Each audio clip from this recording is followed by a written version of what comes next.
¿Qué tal, amigos y amigas? Quiero en este día, con la reflexión, hacer una advertencia muy importante. Mucha gente en este tiempo quiere crecer en la espiritualidad y no está mal, es muy bueno que así sea, porque a veces tenemos tanto crecimiento mental en cuanto a pensar, razonar, estudiar, memorizar, etcétera, o intelectualmente, pero al espíritu no lo tomamos en cuenta. También tenemos un cierto crecimiento físico. ¿Por qué? Porque nos concentramos en él, ya sea con dietas, con ejercicios o con visitas a los médicos, etc. Pero al espíritu, ¿cómo lo hacemos crecer? Bueno, mucha gente en este tiempo se está equivocando y mi advertencia específica es porque no tienen discernimiento.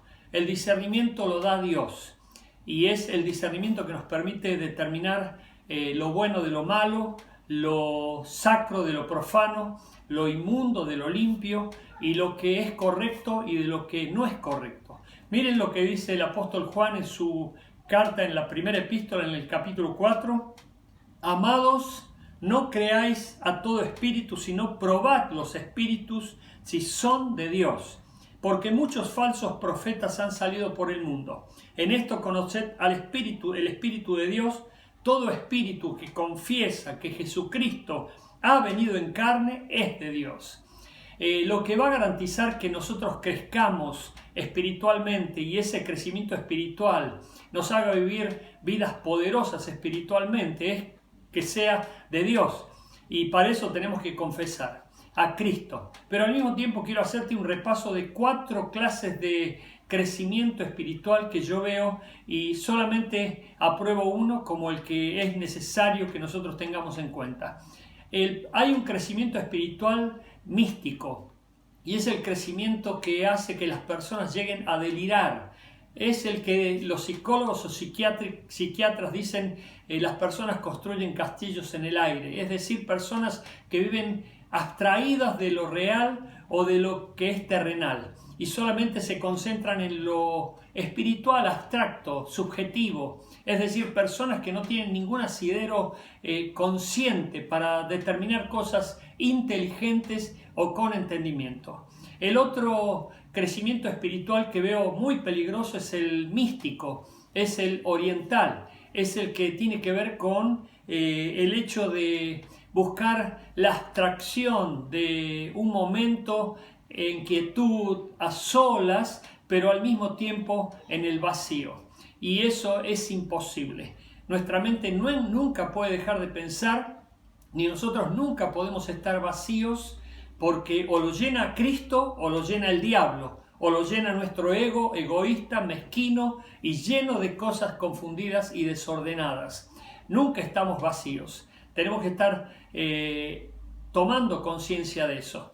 Hay personas que han entrado en esa rama mística y buscan, por supuesto, trascender, pero no se dan cuenta que es metiéndose en su yo interno para tratar de descubrir lo mejor que pueda haber en el hombre. Y en el hombre, ya sabemos, no hay nada bueno. Eso lo dice la Biblia, lo dice Dios. Porque el hombre desde su esencia fue corrompido por el pecado y sus sentidos han sido atrofiados por el pecado. Por lo tanto, nuestra concepción de la realidad en base a los sentidos está equivocada. Necesitamos un sentido superior, que es el que nos da el discernimiento y el hecho de conocer a Dios y trascender por medio de la fe.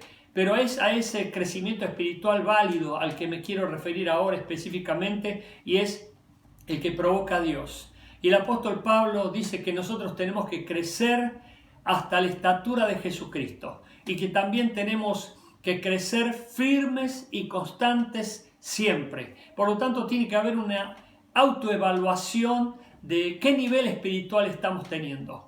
Y para crecer espiritualmente tenemos que tener vinculación con Dios, relación con Dios, comunión con Dios, comunicación con Dios. Y eso solo se logra a través de la oración, a través de las búsquedas de Dios por medio de su palabra, de leerla, de meditarla, de reflexionarla, de estudiarla, pero fundamentalmente de vivirla. Hay personas que tienen la Biblia como un libro de cabecera, otros la tienen como un fetiche, Sin embargo, la Biblia no es tan importante en cuanto a papel impreso. De hecho, es importante, por supuesto, porque si no, no hubiese llegado a tantas naciones a través de diferentes idiomas.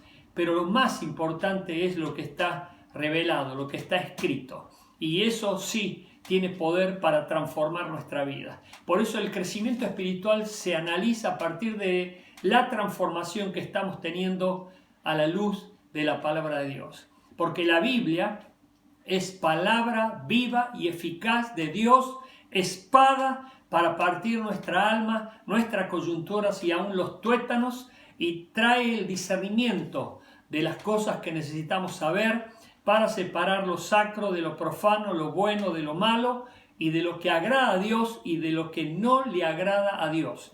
Por eso una persona que crece espiritualmente es una persona que está siendo transformada por el poder del Espíritu Santo diariamente. Vamos a orar para que haya una verdadera transformación, pero también que haya una verdadera búsqueda de Dios y que también haya un verdadero crecimiento espiritual como el que le agrada a Dios. Vamos a orar, por favor. Te quiero pedir muy especialmente por todos los que están viendo y oyendo, que los bendigas y que puedan crecer en gracia y en conocimiento tuyo, y que puedas revelarte a sus vidas de manera poderosa para que vivan vidas poderosas en Cristo Jesús. Y en Cristo oramos y descansamos. Amén.